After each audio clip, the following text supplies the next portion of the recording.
ఏలూరు సిద్ధం సభలో ప్రతిపక్షాల టార్గెట్గా తీవ్ర విమర్శలు చేశారు సీఎం జగన్. ఎన్నికలకు ఇంకా 60 రోజులే ఉన్నాయని చెప్పిన సీఎం ఈ 2 నెలలు తన కోసం పనిచేయాలని పార్టీ కార్యకర్తలకు పిలుపునిచ్చారు. ఇక టీడీపీ అధ్యక్షుడు చంద్రబాబు, జనసేనాని పవన్, బీజేపీ అధ్యక్షురాలు పురంధరేశ్వరులు నాన్ రెసిడెంట్ ఆంధ్ర అంటూ విమర్శలు ఎక్కుపెట్టారు సీఎం జగన్. బాబు సైకిల్ తోయడానికి 2, తొక్కడానికి 2 ఉండాలంటూ వ్యాఖ్యానించారు. పొత్తు లేకుంటే టీడీపీకి 175 స్థానాలకు అభ్యర్థులే లేరన్న జగన్ దమ్ముంటే తమలా 175 స్థానాలకు పోటీ చేస్తారా అంటూ సవాల్ విసిరారు. ఇక సీఎం వ్యాఖ్యలు, విమర్శలు, ప్రతిపక్షాల స్పందనేంటి? ఎన్నికలకు ఇంకా 60 రోజులే ఉన్నాయంటూ సీఎం చేసిన వ్యాఖ్యలతో ఏపీలో ఎలక్షన్ హీట్ పెరిగినట్టేనా? దీనికి సంబంధించి డిబేట్లో మాట్లాడబోతున్నాం. సీఎం జగన్ వ్యాఖ్యలపై ప్రైమ్ టైం డిబేట్లో మాట్లాడబోతున్నాం. చర్చలో పాల్గొంటున్నారు జనసేన నుంచి ఆ పార్టీ రాష్ట్ర ప్రధాన కార్యదర్శి, అధికార ప్రతినిధిగా ఉన్న శివశంకర్ గారు. ఇక తెలుగుదేశం పార్టీ నుంచి ఆ పార్టీ నేత, మాజీ ఎమ్మెల్సీ దీపక్ రెడ్డి గారు డిబేట్లో జాయిన్ అవుతున్నారు. ఇక వైఎస్ఆర్ కాంగ్రెస్ పార్టీ నుంచి ఆ పార్టీ అధికార ప్రతినిధి కాకమాన్ రాజశేఖర్ మరికాసేపట్లో స్టూడియోలో డిబేట్లో జాయిన్ కాబోతున్నారు. రైట్, శివశంకర్ గారు, సీఎం జగన్మోహన్ రెడ్డి చాలా వ్యాఖ్యలు చేశారు. ఆ పార్టీ బూత్ లెవెల్ మీటింగ్ సంబంధించి ఆల్రెడీ మీ జిల్లాలోనే భీమిల్లో 3 జిల్లాలకు సంబంధించిన సమావేశం ఏర్పాటు చేస్తే, ఇటు ఏలూరులో ఉభయ గోదావరి జిల్లాకు సంబంధించిన మీటింగ్ ఈరోజు ఏర్పాటు చేసుకున్నారు. అది వాళ్ళ పార్టీ మీటింగ్. కానీ ముఖ్యమంత్రి చేసిన వ్యాఖ్యలు మనం చూసేటప్పుడు అటు చంద్రబాబు నాయుడు కానీ, పవన్ కళ్యాణ్, పురంధరేశ్వరి వీళ్ళు నాన్ రెసిడెంట్ ఆంధ్ర అన్న ఒక కొత్త పదాన్ని ఇప్పుడు తెర ముందుకు తెచ్చారు. అంటే వాళ్ళకి అవసరమైనప్పుడు మాత్రమే ప్రజలు గుర్తొస్తారు, వాళ్ళకి అవసరమైనప్పుడు మాత్రమే రాష్ట్రం గుర్తొస్తుంది అంటూ ఆయన కొన్ని వ్యాఖ్యలు చేశారు. ఆ వ్యాఖ్యల మీద మీ కామెంట్ ఏంటి సార్? సతీష్ గారు, గుడ్ ఈవినింగ్ అండి. మీకు చర్చలో పాల్గొంటున్న పెద్దలకి, 10 టీవీ ప్రేక్షకులందరికీ కూడా very good evening. Good evening sir. ఇప్పుడు ఏలూరు సభలో మన అంతకుముందు కానీ భీమిలి సభలో కానీ వాళ్ళ పార్టీ అంతర్గత సభలు జరుపుకోవచ్చు, మాట్లాడుకోవచ్చు. ఏ రాజకీయుడైనా సరే ప్రజలు వచ్చే ఆ మీటింగ్లో ఏం మాట్లాడతారంటే, తను రాష్ట్ర అభివృద్ధికి ఏం చేశాను, భవిష్యత్తులో ఏం చేయబోతున్నాను, ఎన్నికల్లో వేళలా ప్రజల్ని కన్విన్స్ చేసే మాటలు మాట్లాడతారు. ఉదాహరణకి, ఎన్ని ప్రాజెక్టులు పూర్తి చేశాను, క్యాపిటల్ ఎంతవరకు పూర్తి చేశాను నిర్మాణం చేయడం, ఎన్ని ఉద్యోగాలు ఇచ్చాను, ఎన్ని లక్షల కోట్ల అప్పులు చేసి అభివృద్ధి చేశాను, ఇలాంటివి ఏవైనా చెప్తారు. అది పరిపాటి భారత రాజకీయాల్లో. సర్ప్రైజింగ్గా ఈరోజు ఏలూరు సభలో మనం చూసినట్లయితే సతీష్ గారు, ఈయన ఆ టార్గెట్ గ్రూప్ వాళ్ళ ప్రజలకు ఏం చెబుతున్నారు, విషం, ప్రతిపక్షాల మీద విషం కక్కుతున్నాడు. మొట్టమొదటిది ఏంటి అని అంటే, వీళ్ళకి పొత్తులు లేకపోతే నాలాగా సింగిల్గా రాలేరు అంటాడు. ఇది ఎక్కడి మాటలండి? ఇంత సబ్స్టాండర్డ్ మాటలు సీఎం నుంచి వినడం, అదేదో పేపర్ రాసి ఇచ్చినట్టున్నారు వాళ్ళ ప్రభుత్వ సలహాదారు. అది చూసి చదువుతున్నాడా, ఆయనకి ఏమైనా ఆలోచనతో చదువుతున్నాడా నాకు అర్థం కావటం లేదు. జాతీయ రాజకీయాల్లో కానీ ఏ ఇతర రాజకీయాల్లో కానీ పార్లమెంటరీ ప్రజాస్వామ్య వ్యవస్థలో పొత్తులు అనేది సర్వసాధారణం, సహజం. ఇప్పుడు నీ పోరాటం, నీ యుద్ధ విద్య నువ్వు నేర్చుకుంటావు, ప్రతిపక్షాలు వాళ్ళ తాలూకా నీతి వాళ్ళు అవలంబిస్తారు. నాలాగే ఫైట్ చేయండి అని ఇదేమి విషయం? సింగిల్గా వస్తుంది. ఈ మాటలు వినలేకపోతున్నాం సతీష్ గారు.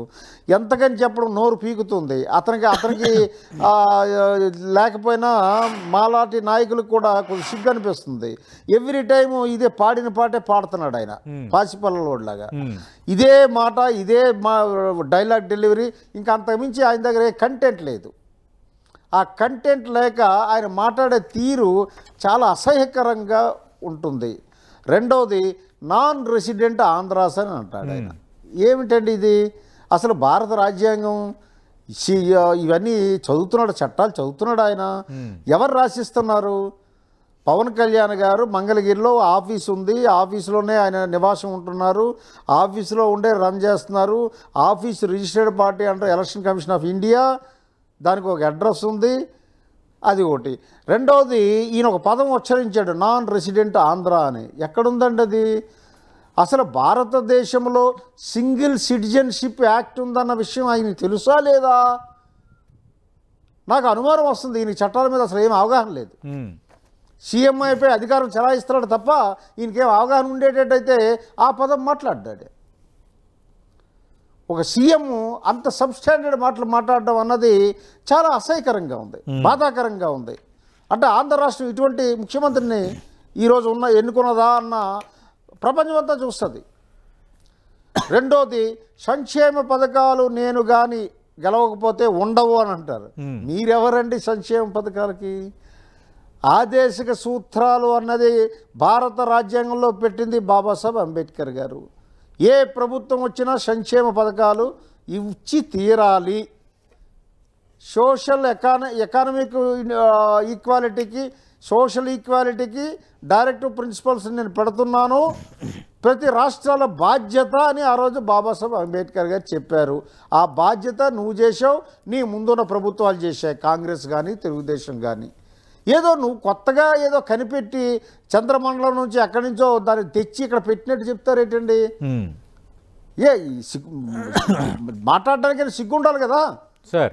నేను ఉంటేనే ఉంటాయి సంక్షేమ పథకాలు అంటే వాట్ డస్ ఇట్ మీన్? ఇది కరెక్ట్ కాదు. మాట్లాడే మాటలన్నీ కూడా రాను రాను దిగజారిపోయి మాట్లాడుతున్నారు ఈ రాష్ట్ర CM. Right sir, right. Deepak Reddy గారు, మనం చూసాం అంటే టీడీపీకి సంబంధించి కూడా కొన్ని కామెంట్స్ చేశారు.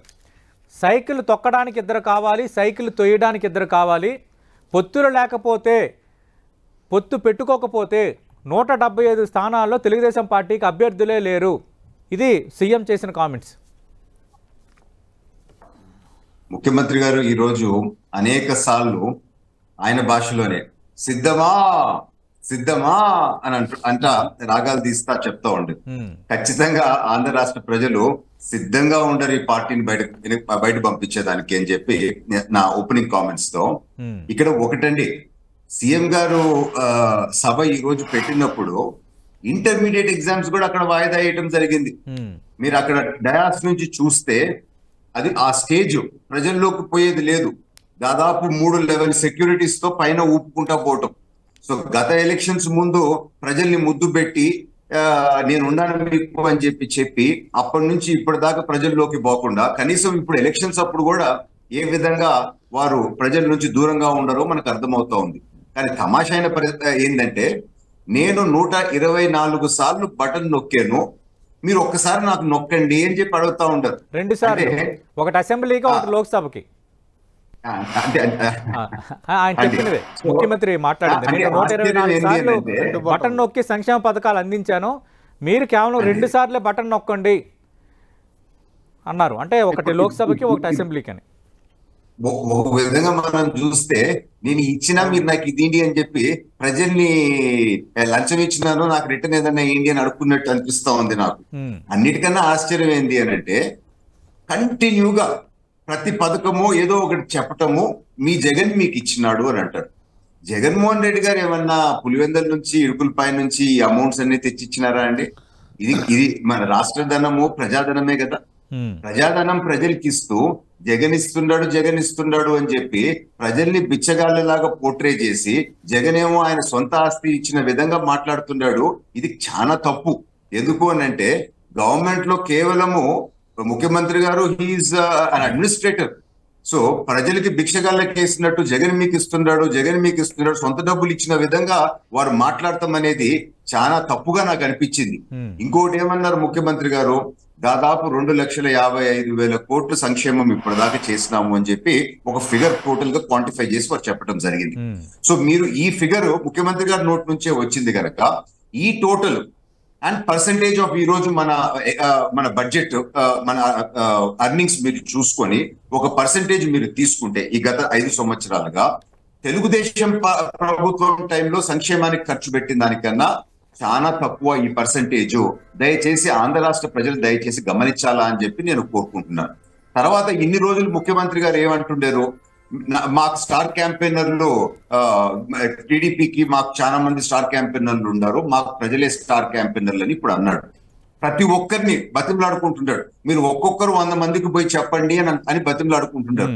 మీరు నిజంగా మంచి పనులు చేస్తుంటే ఈ విధంగా బతిమలాడుకునే పరిస్థితి ఎందుకు వచ్చింది ముఖ్యమంత్రి గారికి అని చెప్పి నేను లేవనెత్తుతా ఉన్నాను. అన్నిటికన్నా ఆశ్చర్యమైనది ఏంటి అని అంటే, మాట్లాడితే ఇది ఒక యుద్ధం, ఒక మహాభారతంలో జరిగే యుద్ధమో లేకపోతే కంటిన్యూగా ఒక యుద్ధం అని చెప్పి మాట్లాడుతూ ఉండరు. ఎవరికో యుద్ధం చేస్తూ ఉంటారు. ఏంది యుద్ధం నాకు అర్థం కావట్లేదు. అసలు రాజకీయం అంటే యుద్ధమా? ప్రజాసేవ కదా. ప్రజాసేవ గురించి, ప్రజలకి మీరు చేసే డెవలప్మెంట్ గురించి మాట్లాడకుండా ఎందుకు యుద్ధము అని చెప్పి ఇటువంటి ధోరణిలో మీరు ఒక డివిజన్ మన సొసైటీలో తీసుకొని రావాలా అని చెప్పి ఎందుకు ప్రయత్నిస్తూ ఉండరు అంటే ఇది రాజకీయ ఇమ్మెచ్యూరిటీ లాగా నాకు కనపడతా ఉంది. ఎవరు యుద్ధం చేయమంటా ఉండరు? ఎందుకు యుద్ధం చేయమంటా ఉండరు? ప్రజలతో యుద్ధం చేస్తారా? మీరు ప్రతిపక్షాలతో యుద్ధం చేస్తారా? సేవకి మనం అందరం దీంతో ఉండాం. కానీ ఈ యుద్ధాలు ఏడ నుంచి వచ్చినాయి నాకు అసలు అర్థమే కావటం లేదు. సో ముఖ్యమంత్రి గారు గతంలో ఒకటే ఒక మాట చెప్పారు, నేను మంచి చేస్తుంటే మీరు నాకు ఓటు వేయండి అని అన్నారు. సో మీరు చేసిన మంచి ప్రజలకి ఈ రోజు తెలుసు. కానీ ఈ రోజు ప్రతి పథకం మీరు చెప్పుకుంటూ మీ జగనన్న మీకు ఇస్తున్నాడు అని చెప్పి యుద్ధం అని కొంచెంసేపు అంటారు, కొంచెంసేపు 10 మందికి పోయి మీరు చెప్పండి అని అంటారు. సో టోటల్ గా ఈ రోజు జగన్మోహన్ రెడ్డి గారు మాట్లాడింది మీరు చూస్తే వారు ప్రజల్ని అడుక్కునే పరిస్థితి వచ్చింది. ప్రజలకి మీకు ఇంత మేలు చేశాను, నాకు తిరిగి రిటర్న్ గా ఏమన్నా చేయండి అని అడుక్కునే పరిస్థితి వచ్చింది. సో ఎటువంటి పరిస్థితిలో వైసీపీ పార్టీ ఉందో ఈ కామెంట్స్ బట్టే మనము అర్థం చేసుకోవచ్చు అని చెప్పి నా opening comments ముగిస్తున్నానండి. Right. Kakumanu Rajasekhar గారు మరికాసేపటి డిబేట్ లో జాయిన్ కాబోతున్నారు. ప్రస్తుతం ఫోన్ లైన్ లో ఉన్నారు గ్రంథాలయ సంస్థ చైర్మన్ వైఎస్ఆర్ కాంగ్రెస్ పార్టీ అధికార ప్రతినిధి కొండా రాజీవ్ గారు. కొండా రాజీవ్ గారు, మనం చూస్తున్నాం ఈ రోజు ఏలూరు సభలో ముఖ్యమంత్రి వైఎస్ జగన్మోహన్ రెడ్డి చేసిన వ్యాఖ్యలపై విపక్షాల స్పందన ఏ స్థాయిలో ఉందో. ఎన్ఆర్ఏలో అని అంటారా, మమ్మల్ని నాన్ రెసిడెంట్ ఆంధ్రాస్ అని అంటారా, అసలు రాజ్యాంగంపై అవగాహన ఉందా ముఖ్యమంత్రి కానీ వైఎస్ఆర్ కాంగ్రెస్ పార్టీ కానీ శివశంకర్ గారు అంటున్నారు. అలాగే 124 సార్లు బటన్ నొక్కాను, 2 సార్లు బటన్ నొక్కమని అంటున్నారు. సిద్ధమా అని ముఖ్యమంత్రి అంటున్నారు. ఓడించడానికి ప్రజలు సిద్ధంగా ఉన్నారని దీపక్ రెడ్డి గారు అంటున్నారు. సార్ సతీష్ గారు, మీకు పాల్గొన్న ప్యానలిస్టులకి 10 టీవీ న్యూస్ ఛానల్ వీక్షకులు అందరూ కూడా హృదయపూర్వక నమస్కారాలు. Good evening. నమస్తే అండి. ఒకటి సార్, ఈ రోజు మా సభ సిద్ధం, జరగబోయేది యుద్ధం, ప్రతిపక్షాలకు భవిష్యత్తులో తప్పదు నిశ్శబ్దం, డౌట్ ఏం లేదు ఇందులో. 3 విషయాలు నేను అడగదలుచుకున్నా. శివశంకర్ గారికి నాన్ రెసిడెంట్ ఆంధ్ర పీపుల్ అంటే అంత ఇబ్బంది కలిగింది కదా, మరి గతంలో నాగబాబు గారు లేదా మిగతా వారు వీళ్ళు అసలు ఓట్లు ఎక్కడ ఉన్నాయి? ఓట్లు తెలంగాణ ఎలక్షన్ లో ఓటు వేసారా లేదా? అక్కడ ఓటు వేసేసి వచ్చి మళ్ళీ ఓటు ఇక్కడ మార్చుకోవడానికి ఇలా ప్రయత్నం చేశారా లేదా? పవన్ కళ్యాణ్ గారికి అసలు ఇల్లు ఎక్కడ ఉంది? ఆంధ్రాలో ఉందా, తెలంగాణలో ఉందా? మరి పక్క రాష్ట్రంలో ఇల్లు పెట్టుకుని పక్క రాష్ట్రంలో ఓట్లు పెట్టుకుని ఎక్కడొచ్చి రాజకీయ కుయుక్తులు పన్నే వాళ్ళు నాన్ రెసిడెంట్ ఆంధ్రాస్ అని అంటే తప్పేంటి? తెలంగాణ వాళ్ళకి మేము తెలంగాణ అని చెప్పే హక్కు ఎంత ఉంటుందో, ఇక్కడ ఆంధ్రాలో పుట్టి పెరిగి ఎక్కడ మేము ఉండి ఇక్కడ రాజకీయం చేసే వాళ్ళు ఖచ్చితంగా హక్కు ఉంటది. వీళ్ళంతా రాజకీయ వలస పక్షులను కూడా నేను అంటాను. వాళ్ళు బాధపడితే బాధపడి ఉండొచ్చు కాక, బట్ ఇదైతే వాస్తవం. అంటే రాజీవ్ గారు చంద్రబాబు నాయుడికి అక్కడ ఉండవెల్లిలో నివాసం ఉంది. అలాగే పవన్ కళ్యాణ్ మంగళగిరి ఆఫీసులోనే ఆయన ఉంటారు, మంగళగిరి ఆఫీసులోనే కార్యక్రమాలు నిర్వహిస్తారు.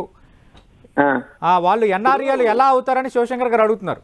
ఎట్లా అవుతారు సార్? ఇప్పుడు పవన్ కళ్యాణ్ గారు ఫ్యామిలీతో అక్కడ ఉంటున్నారు. పవన్ కళ్యాణ్ గారు రెసిడెంట్ ఎక్కడ? ఆయన ఓటు ఎక్కడ ఉంది? ఆయన ఆధార్ కార్డు అడ్రస్ ఎక్కడ ఉంది? తీయమనండి. జగన్మోహన్ రెడ్డి గారు ఆధార్ కార్డు అడ్రస్ ఓటు పులివెందుల్లో ఉందండి. ఏ రోజైనా చంద్రబాబు నాయుడు కుప్పానికి వచ్చి ఓటేసాడు గతంలో?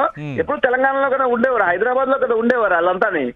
సరే, ఇది సెకండరీ సార్. ఆ పాయింట్ మీద ఆల్రెడీ నేను చెప్పాను. అయితే ఇందాక పెద్దలు దీపక్ రెడ్డి గారు, మాజీ ఎమ్మెల్సీ గారు ఏమంటున్నారంటే జగన్మోహన్ రెడ్డి గారు యుద్ధం అంటున్నారు. ఇది ప్రజాసేవ. ఎస్, అధికారం వచ్చిన తర్వాత చేయాల్సింది ప్రజాసేవ. కానీ అధికారం కోసం ప్రజాస్వామ్యబద్ధంగా జరిగేది సంగ్రామం. దాన్ని ఎన్నికల సంగ్రామం అని అంటారు. ఆయనకు తెలియదేమో, ఆయన ఎమ్మెల్సీ అయ్యారు కాబట్టి ప్రజాప్రతినిధులుగా ప్రజల తరఫున ఈ సంగ్రామంలో నిలబడినప్పుడు ఖచ్చితంగా అది మంచికి చెడుకి జరిగే యుద్ధం, పేద వర్గాలకి పెత్తందారులకి జరిగే యుద్ధం. యుద్ధాన్ని యుద్ధం అనే మేము అంటాం. ఇక్కడ ఇంకో విషయం, జగన్మోహన్ రెడ్డి గారు ఏదో నేను ఇన్ని లక్షల కోట్లు ఇచ్చాను మీరు ఓట్లు వేయండి అని అడుగుతున్నారు అంటే ఇది లంచం అంటే అది అంతకన్నా ఆ రాజకీయ అనాలోచితమైనటువంటి మాట ఇంకోటి ఉండదు. ఏ ప్రభుత్వం అయినా 5 ఏళ్లలో మేము ఏం చేసామో, ఇదిగో ఇది మేము చేసామో మీరు ఓటు వేయండి నచ్చితే అని చెప్తున్నాం.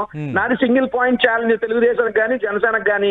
5 ఏళ్లు పరిపాలించి జగన్మోహన్ రెడ్డి గారు నేను ఇంత చేశాను, నచ్చితే మీరు మంచి మేలు లబ్ధి అభివృద్ధి జరిగింది అనుకుంటేనే ఓటు వేయండి అని చెప్తున్నాడు. దమ్ముంటే ఆ మాట చంద్రబాబు వీళ్ళందరికీ మనం. రైట్. థ్యాంక్ యూ రాజీవ్ గారు. రైట్. ప్రస్తుతం డిబేట్లో జాయిన్ అవుతున్నారు ఏపీ లెదర్ కార్పొరేషన్ చైర్మన్ అలాగే అధికార ప్రతినిధి కాకమన్ రాజశేఖర్ గారు. రాజశేఖర్ గారితో మాట్లాడే ముందు శివశంకర్ గారు, మనం చూసాం అంటే ఎన్ఆర్ఏలు ముఖ్యమంత్రి అనటంలో 100కి 100 వాస్తవం ఉంది. అది కరెక్టే. ఎందుకంటే ఓటు హక్కు హైదరాబాద్లోని తెలంగాణలో ఉండి ఇక్కడ రాజకీయాలు చేస్తారు. కానీ జగన్మోహన్ రెడ్డి నివాసం ఇక్కడే, ఆధార్ కార్డు ఇక్కడే, ఓటు హక్కు ఇక్కడే, ఎంతసేపు ఇక్కడ ప్రజలతోనే ఆయన ఉంటారు. ఇది వైసీపీ ఇస్తున్న వివరణ. ఇప్పుడు ఇది సతీష్ గారు, ఆవు చేలో మేస్తుందండి, దూడ గట్టును మేస్తుందా? సీఎం గారే వాళ్ళ మాటలు మాట్లాడుతుంటే రాజీవ్ గాంధీ కానీ మా రాజశేఖర్ అన్న కానీ ఏం మాట్లాడతారు? అదే మాట్లాడతారు. నాకేం ఆశ్చర్యం అనిపించలే, లాజిక్ లేదు ఆ మాటల్లో. నేను సింగిల్ సిటిజన్షిప్ యాక్ట్ అని ఒక మాట అన్నాను, వాళ్ళకి అది అర్థం కాల. వీళ్ళు ఎన్ఆర్ఏ అనడానికి అర్హత లేదు, హక్కు లేదు, లీగల్ శాంక్టిటీ లేదు, వ్యాలిడిటీ లేదు.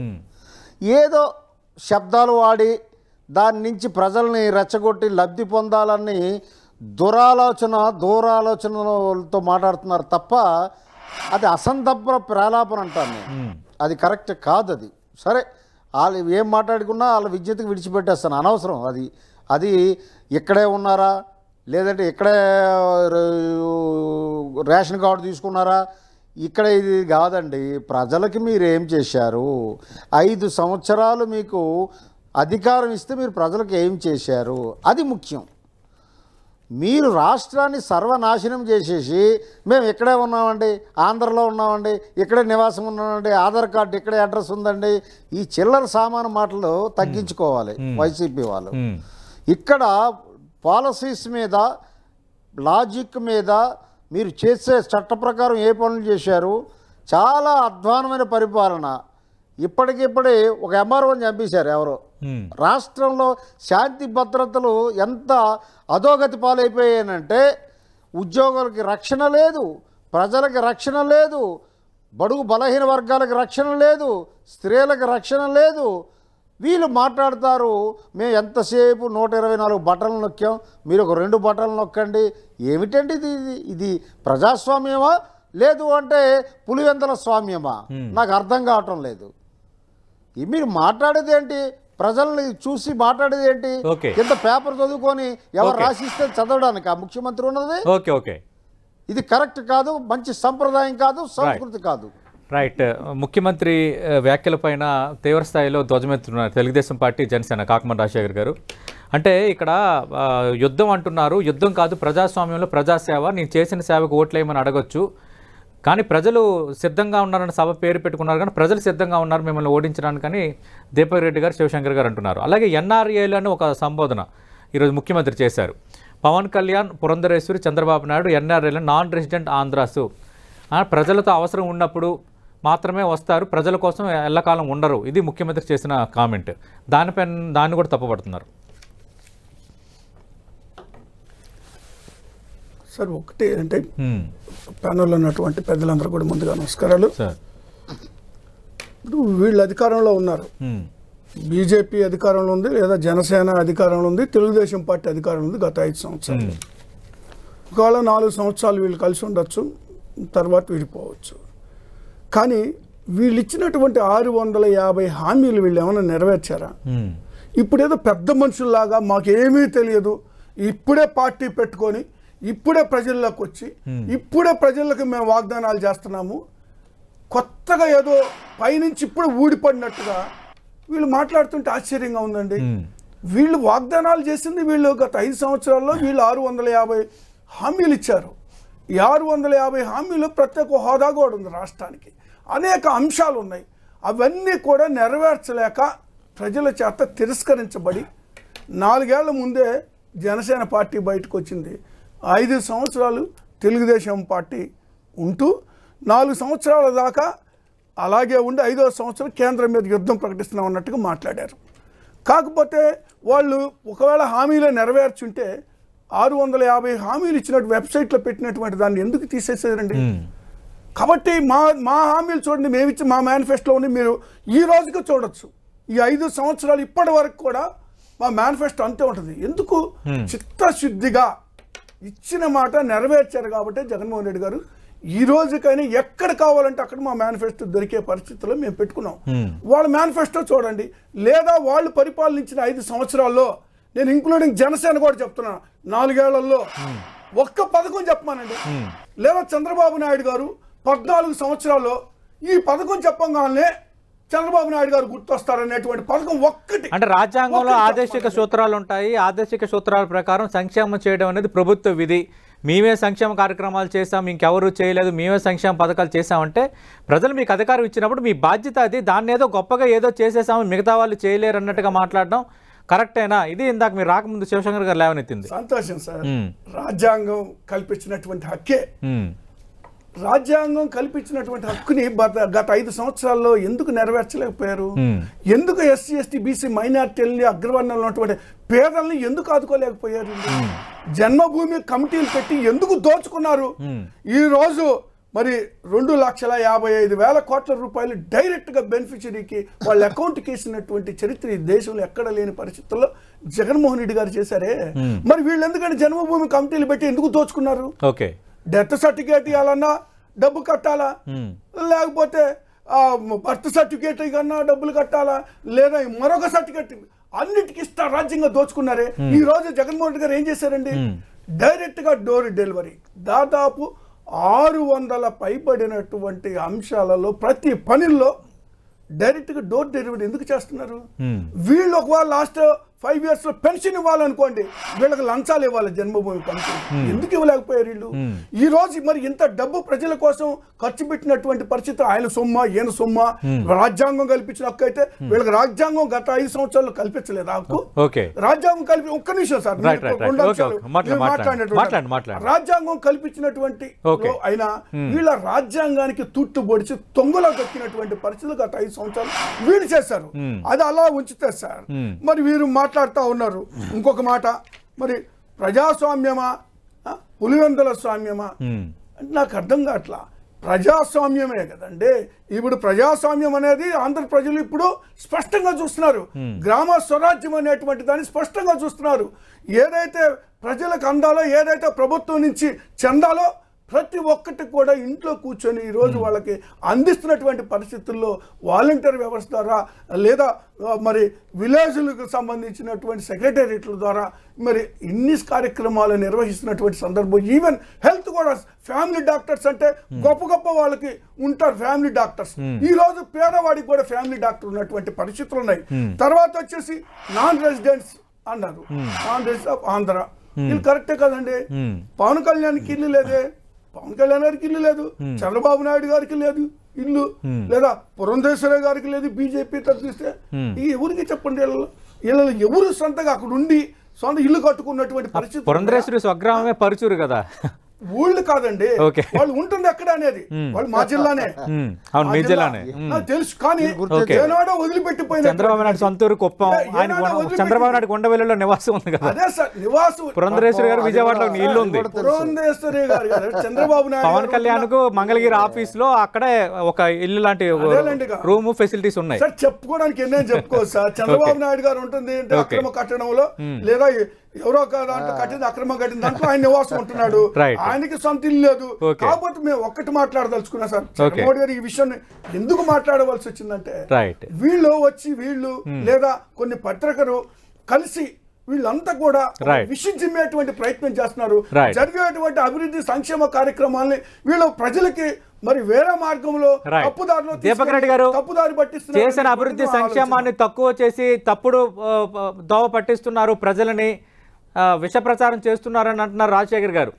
రెండోది, మీరు ప్రభుత్వం ఉండేటప్పుడు 650 హామీలు ఇచ్చి ఎన్ని నెరవేర్చారో చెప్పలేని దుస్థితి ఉంది. చివరికి మేనిఫెస్టోని వెబ్సైట్ నుంచి కూడా తీసేశారు. మేము తక్కువ హామీలతో మేనిఫెస్టో ప్రకటించాము, ఇప్పటికీ మేనిఫెస్టో అందుబాటులో ఉంది, ఎన్ని చేసామో చాలా ధైర్యంగా సగర్వంగా చెప్పగలము. ఇంత మేము ప్రజలకు చేశాం కాబట్టి మీరు మాకు ఓటేయండి అని అడిగే హక్కు ప్రతి ప్రభుత్వానికి ప్రతి పార్టీకి ఎందుకు ఉండదని అడుగుతున్నారు రాజశేఖర్ గారు. ఆంధ్ర రాష్ట్రంలో మరొకసారి రాజారెడ్డి రాజ్యాంగంతో జరుగుతా ఉంది అని చెప్పి ఈ రోజు తహసీల్దార్ రమణయ్య గారి హత్యతో మనకు అర్థమవుతా ఉంది. ముఖ్యమంత్రి గారికి శాంతి భద్రతల పైన ఉండే ముఖ్యమంత్రి గారికి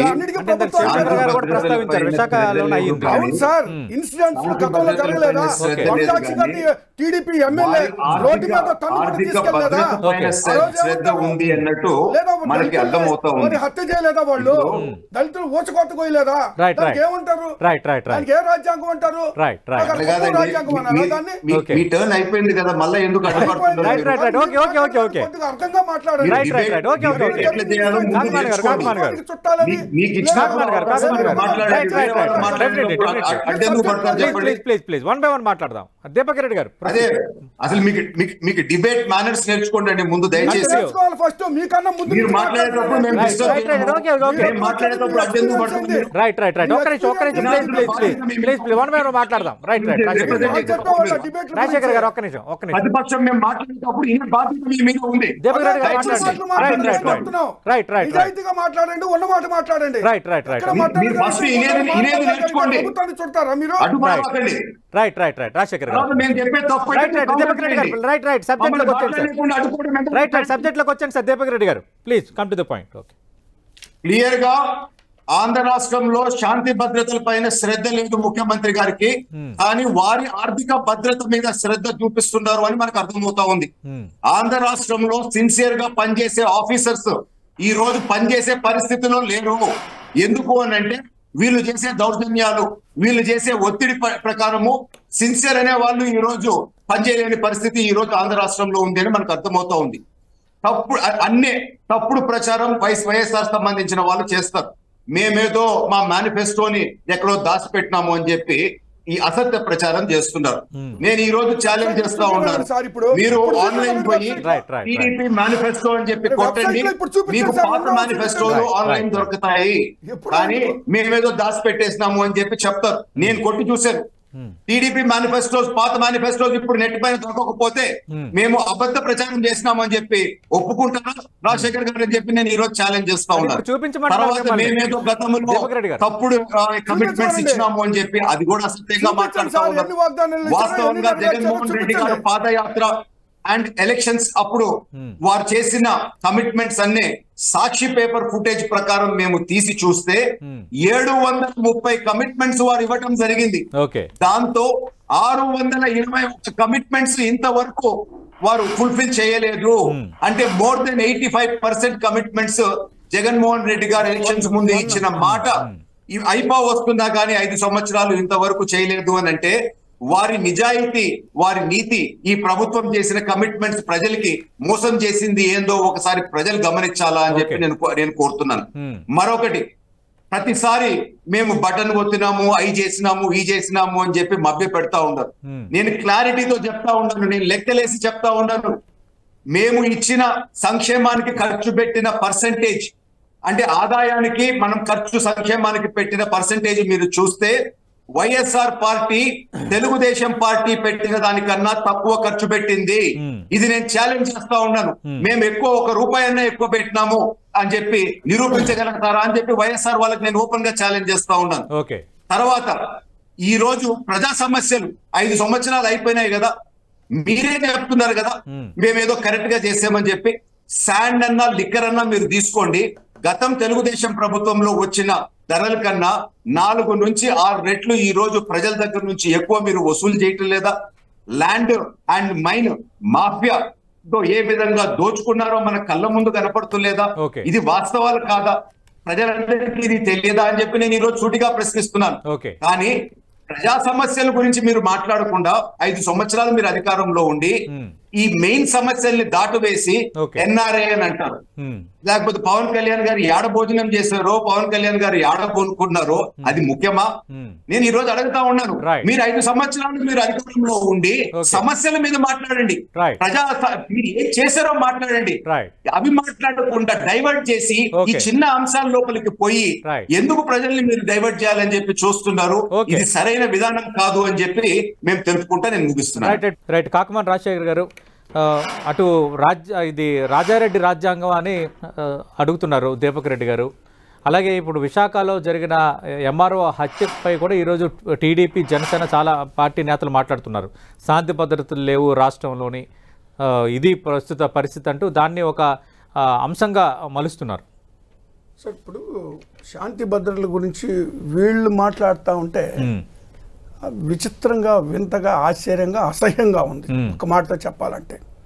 ఎందుకంటే స్వయంగా విజయవాడ పట్టణంలో ఐపీఎస్ ఆఫీసర్ బాలసుబ్రహ్మణ్యం మీద దాడి చేసినటువంటి బుద్ధా వెంకన్న గారు కొందరు దాడి చేసినటువంటి చరిత్ర వీళ్ళది. లేదా ఒక ఎంఆర్ఓని వనజాక్షి గారిని మరి ఏదైతే ఇసుక దోపిడీని అడ్డుకుంటుందని ఆమె మీద దాడి చేసిన కొట్టిన చరిత్ర వీళ్ళది. లేదా గతంలో మరి అనేక మంది దళితులని మీద దాడులు చేసింది వీళ్ళు. దళిత మహిళల్ని వివస్త్రలు చేసి రోడ్డు మీద కూడా కొట్టినటువంటి పరిస్థితులు ఉన్నాయి. దళితులు ఊచకోత కోసినటువంటి చరిత్ర తెలుగుదేశం పార్టీ. వీళ్ళు లా అండ్ ఆర్డర్ గురించి మాట్లాడుతూ ఉంటే అది ఎలా దెయ్యాలు వేదాలు వల్లించినట్టుగా లా అండ్ ఆర్డర్ గురించి మాట్లాడే అర్హత హక్కు వీళ్ళకి లేదు. వీళ్ళు చేసినటువంటి ఇన్ని అరాచకాలు ఉన్నాయి. వీళ్ళు అదేమంటే అసత్యమైనటువంటి ఆరోపణలు లేదా ఇష్టం వచ్చి రాజ్యాంగంగా మాట్లాడటం ఒకటి నేర్చుకున్నారు. అదేమంటే రాజారెడ్డి గారు రాజ్యాంగం ఏంటి రాజ్యాంగం? అక్కడ పనిచేసే వాతావరణం లేదు.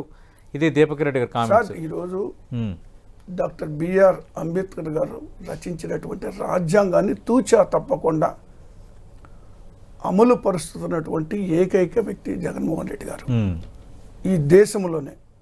అలాంటి పరిస్థితుల్లో ఎక్కడైనా కొన్ని సంఘటనలు జరిగినప్పుడు వాటి మీద చర్య తీసుకోవడం జరిగింది.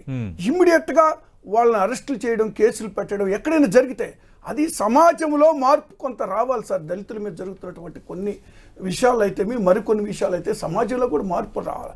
కానీ మేము అధికారులకు వచ్చిన తర్వాత జగన్మోహన్ రెడ్డి గారు ఎక్కడ ఏ సంఘటన జరిగినా ఇమ్మీడియట్గా వాళ్ళని అరెస్టులు చేయడం, ఇమ్మీడియట్గా వాళ్ళ మీద చర్యలు తీసుకునేటువంటి దిశగా మేము చేస్తున్నాం. వాళ్ళు ఏం చేశారు? వాటిని తొంగలో తక్కారు. వాళ్ళు పట్టించుకునే లేదు. వాళ్ళ నాయకులు ఉంటే అసలు రాజీలు చేయడం కానీ లేదా కేసులు లేకుండా చేయడం కానీ లేదా అసలు ఈ విషయాన్నే మరుగున పరిచేటువంటి పరిస్థితులు వాళ్ళు చేశారు. మేమున్న దగ్గర నుంచి ఎప్పుడు ఏమి జరిగినా కూడా వాటి మీద చర్యలు ఉంటాయి. మరొక మాట చెప్తారు, అప్పులు చేశారు ఇది ఒక దుష్ప్రచారం. అప్పులు చేయింది ఎవరండి? ఇండియన్ గవర్నమెంట్ అప్పులతో ఉంది. లేదా గతంలో చంద్రబాబు నాయుడు గారు అప్పుల మీద లేదా అంటే అప్పులే కదా. 2,65,000 కోట్ల రూపాయలు పైబడి అప్పులతోనే కదా మాకు వదిలిపెట్టి కేవలం ఒక 100 కోట్లు ఖజానాలో మీరు చేసిన అప్పులు 10 లక్షల కోట్ల పైగా చేరిపోయాయని సార్ టీడీపీ జనసేన టీడీపీ హయాంలో దాదాపు 5 లక్షల కోట్లు అప్పులు జరిగితే జగన్మోహన్ రెడ్డి గారు వచ్చిన తర్వాత 2 లక్షల కోట్లు అప్పులు జరిగితే వెరసి అది 7 లక్షల కోట్ల లోపలే ఉంది. అది ఇది అప్పులు అనేటువంటి. సరే, అప్పులు చేయడం ప్రధానం కాదండి.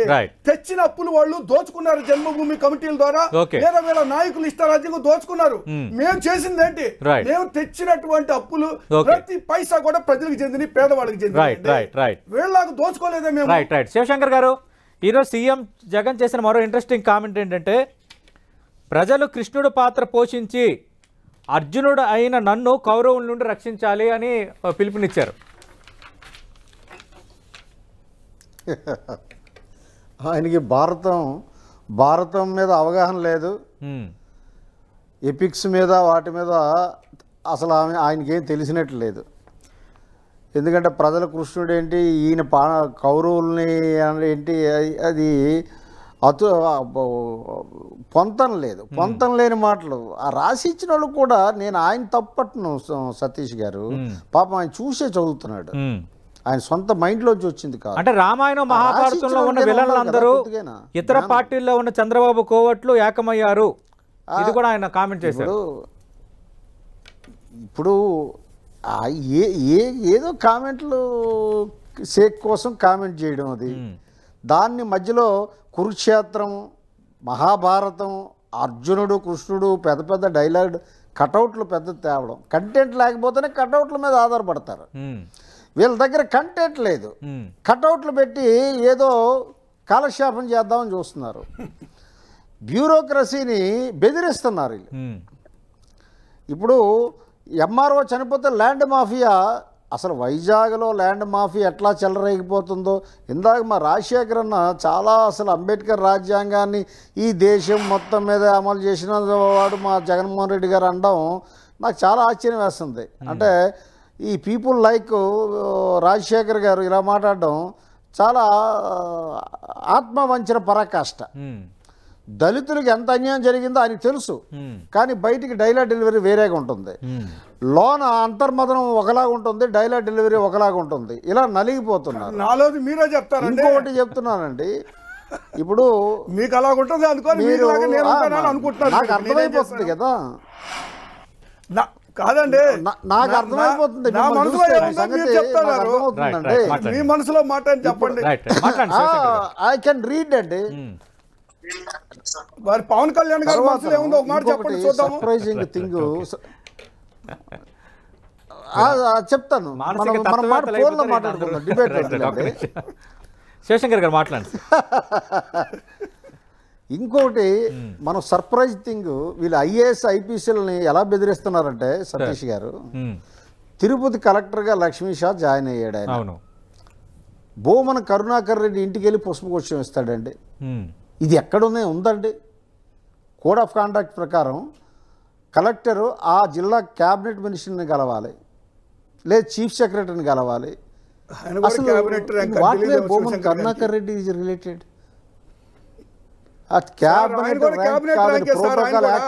చూసుకోండి. రాజశేఖర్ గారు ఆయన కూడా క్యాబినెట్ కాదండి, నేను బ్యూరోక్రసీ నుంచి వచ్చాను. రాజశేఖర్ గారు అంటే మీది ఎంత పతాక స్థాయి చేరిందంటే, ఇంకా అతను ఎలక్షన్స్ నిష్పక్షపాతంగా ఏం చేస్తాడు? కుటుంబమే బ్యూరోక్రసీ, ఏం లేదు, మీ తోక ఆడుకొని తోక ఊపుకొని తిరుగుతాను. సిగ్నలా మీ బ్రదర్ ఐపీఎస్ నాకు తెలుసండి, మీ గురించి నాకు పూర్తి తెలుసు రాజశేఖర్ అన్న. మరి మీరు చెప్పడం బ్యూరోక్రసీలా బ్యూరోక్రాట్ అంటే మీ బ్రదర్ బ్యూరోక్రాట్ అయితే మీకు తెలుస్తుందా? మీ బ్రదర్ బ్యూరోక్రాట్ కాదు కదా, వదిలేసేయండి. ఏదండి మీరు మాట్లాడేది? కరుణాకర్ రెడ్డి గారు క్యాబినెట్ ర్యాంకులో ఉన్నారు. ఇక్కడ ఒక district magistrate it is very pathetic situation. అంటే ఆయన కూడా ఎందుకలా, లక్ష్మీ షా చాలా మంచి ఆఫీసర్ సతీష్ గారు, నేను ఆయన తప్పులు పట్టను, చాలా మంచి ఆఫీసరు. ఇక్కడ జీవీఎంసీ నుంచి అన్సెరిమోనియల్గా ఆయన ట్రాన్స్ఫర్ చేసేటప్పుడు జనసేన ఇక్కడ యాజిటేషన్ చేసింది. వీళ్ళు భయభ్రాంతులు చేస్తున్నారండి, ఆఫీసర్లని భయభ్రాంతులు చేస్తున్నారు. వీళ్ళు చెప్పినట్టు వెళ్ళలేదని వాటిని చంపేశారు ఎంఆర్ఓ గారిని. చాలా దుర్మార్గం. ఇలాంటివి చాలా జరుగుతున్నాయి. వెలుగులోకి కొన్ని వస్తున్నాయి, వెలుగులోకి రావట్లేదు. కాబట్టి స్వేచ్ఛ రాజ్యాంగ మౌలిక సూత్రాలన్నీ కూడా ఆంధ్రప్రదేశ్ లో మంట కలిసిపోయాయి. మంట కలిసిపోయాయి. స్వేచ్ఛ, సమానత్వం, ప్రజాస్వామ్యం, రాజ్యాంగాన్ని పునరుద్ధరించాలి. దీపక్ రెడ్డి గారు అండి, నేను జస్ట్ ఒక 2-3 పాయింట్స్ చెప్పి ముగిస్తానండి. ముగించండి. ఇప్పుడే మన ఎంఆర్ఓ గారు రమణయ్య గారు హత్య గురించి మేము లేవనెత్తితే ఎంత అద్భుతంగా వైసీపీ వారు ఆ టాపిక్ ని అవాయిడ్ చేసి, గతంలో ఎప్పుడో టీడీపీలో ఏదో జరిగింది అని చెప్పి మళ్ళా 5 సంవత్సరాలు 10 సంవత్సరాలు ఫ్లాష్ బ్యాక్ స్టోరీలు మాట్లాడి ఎట్లా డైవర్ట్ చేస్తారో చూడండి. అంటే వీరు అధికారంలో ఉండి మేము ఏదన్నా లేవనెత్తితే దానికి జవాబిచ్చే పరిస్థితుల్లో లేకుండా వారు అధికారంలో పెట్టుకొని ఎప్పుడో పాత హిస్టరీ ఏదో మాట్లాడి తప్పించుకోవాలని చెప్పి ప్రతి అంశంలో వీరు ఇదే విధంగా ప్రయత్నిస్తున్నారు. ప్రజలు దీన్ని గమనిస్తా ఉండరు. ఎందుకనంటే ఈ సాకులు చెప్పి వీళ్ళు ప్రతిసారి తప్పించుకుంటారు, వీళ్ళు పనిచేసే వాళ్ళు కాదని ప్రజలకు కూడా అర్థమవుతా ఉంది. ముఖ్యమంత్రి గారు ఈ రోజు ఏమంటారంటే ఎల్లో వైరస్ అని చెప్పి మమ్మల్ని సంబోధిస్తాడు. అంటే ముఖ్యమంత్రి గారు మమ్మల్ని ఎల్లో వైరస్ అంటే మేము తిరిగి మిమ్మల్ని బ్లూ వైరస్ అని చెప్పి మాట్లాడాలనా? ఏందండి అది? ఎంతవరకు కరెక్ట్? ఆ విధంగా మాట్లాడతాము. విలన్స్ రామాయణంలో మహాభారతంలో ఉండే విలన్స్ అని చెప్పి మమ్మల్ని సంబోధిస్తున్నాడు. అంటే రాక్షస పాలన అని చెప్పి ప్రజలు అంటున్నారు. సో మీరు ఆ విలన్స్ అని చెప్పి ఏదో మళ్ళా మమ్మల్ని అంటాము, ప్రజలు మిమ్మల్ని అనేది తిరిగి మా మీద అంటగడతాం. ఎంతవరకు కరెక్ట్? కౌరవ సభ, కౌరవులు అని అంటారు. అసలు కౌరవ సభ మీరు ఈ రోజు ప్రెస్ లో ఎవరికన్నా మీరు ఒక గొట్టం పెట్టి అడగండి, కౌరవ సభ అంటే అప్పుడున్న కౌరవ సభ లాంటిదే ఈ అసెంబ్లీగా మార్చినారు అని చెప్పి ప్రతి ఒక్కరు నోట్లో నుంచి అదే మాట వస్తుంది కదా. ఇప్పుడు ఇంకొకటి ముఖ్యమైనది ఏంది అని అంటే, మొన్న కలెక్టర్ గారు సస్పెండ్ అయినారు. 50 మంది బిఎల్ఓల మీద కేంద్ర ఎలక్షన్ కమిషన్ మన యాక్షన్ తీసుకుంటుంది. అంటే క్లియర్ గా ఈ ప్రభుత్వంలో తప్పు చేసినారు కదా. అంటే మీరు ఓట్లు కూడా దొంగలిచ్చినారు కదా, విజయాలు కూడా గతంలో లోకల్ బాడీ ఎలక్షన్స్ లో చేసినారని చెప్పి రుజువు అయింది కదా. Okay, okay. సో మీకు ఏ విధమైన నైతికత ఉంది అని చెప్పి నేను ఈ రోజు సూటిగా ప్రశ్నిస్తున్నాను. మనకి సమయం ఈ కూడా రోజు అయిపోయింది, రాజశేఖర్. ఆంధ్ర రాష్ట్రంలో highest contempt of court cases భారతదేశంలో ఏ మరొకసారి దీపక్ రెడ్డి గారు మరొకసారి ఎత్తారు. MRO గారు హత్య గురించి. ఇప్పుడు వ్యక్తిగతంగా జరిగేటువంటి అనేక సంఘటనలు తీసుకొచ్చి జగన్మోహన్ రెడ్డి గారికి లేదా పార్టీకి అంటగట్టం ఎంతవరకు సభాబండి వీళ్ళు నేను ఒకటే చెప్పదలుచుకున్నాను సార్. రెండు ఒకటే ఒక మాటగా వీళ్ళు నిజంగా తెలుగుదేశం కానీ లేదా జనసేన కానీ సంవత్సరాల్లో కానీ చేస్తుంటే వీళ్ళు 23 సీట్లు పరిమితమవుతారండి. ప్రజలు ఎందుకు తిరస్కరిస్తారండి? అక్కడే అర్థమవుతుంది కదా దౌర్జన్యాలతోటి దుర్మార్గాలతోటి దోపిడీలతోటి గత 5 సంవత్సరాలు పరిపాలన చేశారు కాబట్టి ప్రజలు 23 సీట్లకు పరిమితం చేశారు. అక్కడే అర్థమవుతుంది వీళ్ళ పరిపాలన ఎలాంటిదో. కాబట్టి వీళ్ళ పరిపాలన మా పరిపాలన గురించి ఎన్నికల్లో వైఎస్ఆర్ కాంగ్రెస్ పార్టీ విజయ దుందుబి మోగించబోతుంది. Thank you Shankar garu, thank you Deepak Reddy గారు, థ్యాంక్ యూ రాజశేఖర్ గారు. ముగ్గురు ఇదే మాట చెప్తున్నారు, 24 ఎన్నికల్లో మాదే విజయం అని. రాజకీయ పార్టీ అంతిమ లక్ష్యం విజయం, అధికారమే. కాబట్టి చూద్దాం ఏం జరగబోతుందో. ఒకటి అర్థమవుతుంది, అటు ఉత్తరాంధ్ర జిల్లాల సిద్ధం సభ తర్వాత ఉమ్మడి కృష్ణా, ఉమ్మడి ఉభయ గోదావరి జిల్లాలకు సంబంధించిన సమావేశంలో ముఖ్యమంత్రి అయితే కొంత వాడి వేడి పెంచారు. అటు వాళ్ళంతా ఎన్ఆర్ఏలు అని అడగడం, అలాగే చేసిన కొన్ని వ్యాఖ్యలు అనేవి కొంత విపక్షాలు మండిపడుతున్న అంశంగా కనిపిస్తోంది. చూద్దాం ఈ వాడి వేడి ఏ స్థాయిలో వెళ్ళబోతుందో భవిష్యత్తులో. ఇది ఇవాల్టి ప్రైమ్ టైం డిబేట్.